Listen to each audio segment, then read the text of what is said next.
มรดกวัฒนธรรมของชนชาติชนเผ่าใดหนึ่งประเทศใดประเทศหนึ่งเนาะถ้าหากว่าบ่มีการอนุรักษ์รักษาคนรุ่นลูกรุ่นหลังอาจจะบ่ได้เห็นอาจจะบ่ฮู้ว่าที่ไปที่มาของชนชาติชนเผ่าลาวเฮาเป็นแนวใดมื้อนี้มีโอกาสได้ไปชมหอวัฒนธรรมบ่แม่นหอวัฒนธรรมเป็นสวนซึ่งว่าเพิ่นมีร้านกาแฟร้านอาหารแล้วก็มีสวนผักออร์แกนิกแล้วก็มีสวนดอกไม้ในนั้นเพิ่นได้วางแสดงเรือนอุปกรณ์วัตถุโบราณเครื่องใช้วิถีชีวิตของชนชาติชนเผ่าในสมัยตะกี้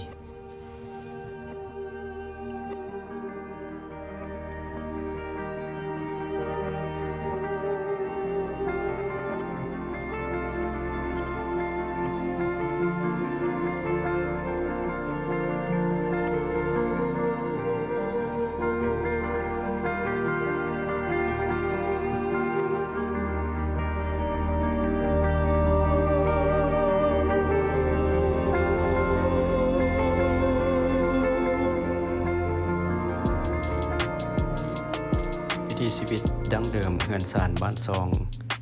ตัวนี้เบิงคล้ายๆคือชนเผ่าไทยลือผสมชนเผ่ามงชนเผ่าขมุผสมประสานกันแต่ว่าเบิงอุปกรณ์เครื่องใช้ส่วนหลายจะใกล้เคียงกับทางภาคเหนือของลาวโดยเฉพาะชนเผ่าไทยลือหรือว่าชนเผ่าผู้ไทยผู้ไต้ต่างๆเนาะก็เห็นว่าเพิ่นได้เอาเรือนหลังนึงซึ่งว่ามีบรรยากาศหลากหลายซึ่งว่าเป็นของรักสมรักษาเครื่องใช้จำเป็นอยู่ในเรือนในศาลในเรือนครัวของชนเผ่าลาวเฮาของชนชาติลาวเฮาในสมัยตะกี้ก็ถือว่าจัดสรรตกแต่งประดับประดาให้เห็นถึงวิถีชีวิตในสมัยโบราณกาลถ้าว่าผู้ใดสนใจก็สามารถไปเบิ่งไปชมได้เนาะบ่ไกลอยู่นครหลวงเวียงจันทน์จากนครหลวงเวียงจันทน์ไปก็ประมาณ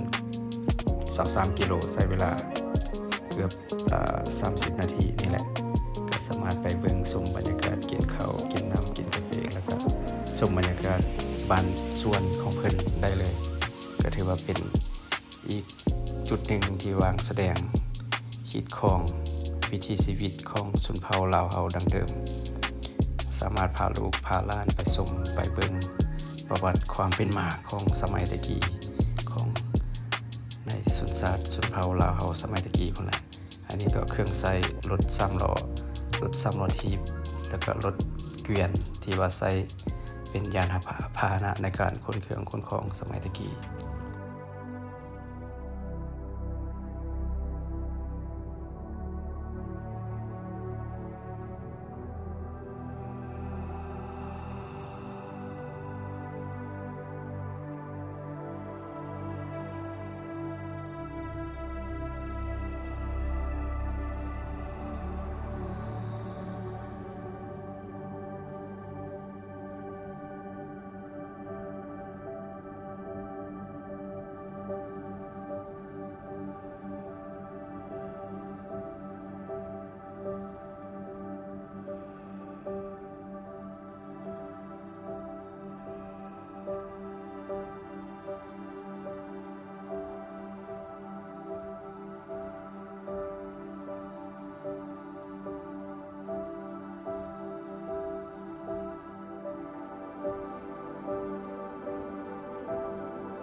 นอกจากจะมีเรือนทรงลาววัตถุโบราณสถานที่